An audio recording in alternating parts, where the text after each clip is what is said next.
Assalamualaikum warahmatullahi wabarakatuh.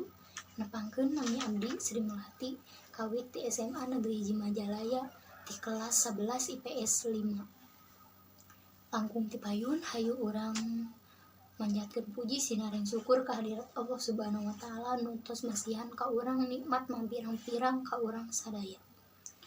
Tahilap oge sholawat sinaring salam urang panjatkeun ka junjungan urang sadaya Nabi Muhammad sallallahu alaihi wasallam sarta kulawargina, para sahabatna jeung urang salaku umatna. Kuring di dieu bade ngadugikeun diantara nu judulna nyaeta bahaya ngarokok di lingkungan sakola. Sapertos ibu sareng rerencangan sadaya mun nu namina ngarokok teh tos teu asing deui kanggo kalangan urang sadayana. Komo di golongan barudak sakola mah.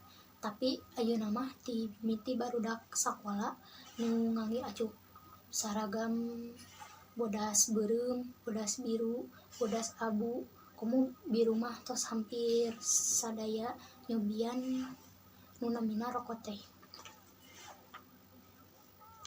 Rokok oge tiasa nenangkeun urang, tapi eta mah ngan saukur saliwat ngan saukur sasaat.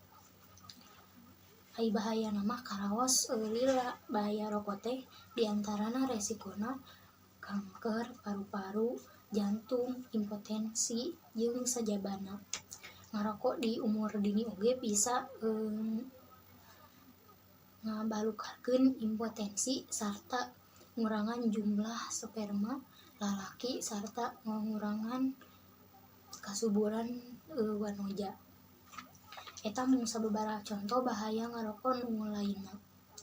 Jalmi anu ngarokok teh sami jeung ngasupkeun racun ka diri sorangan, mun kasana mah nu ngarokok teh sami sareng bunuh diri secara lalaunan, secara perlahan lah. Jalmi nu ngarokok oge sami sareng ngaduruk artos komo nu ngarokok oge kapala pelajar mah ngaduruk artos kolotna nu tos banting tulang, nu tos milarian artos ka itu ka dieu kanggo ngabelaan urang sadaya.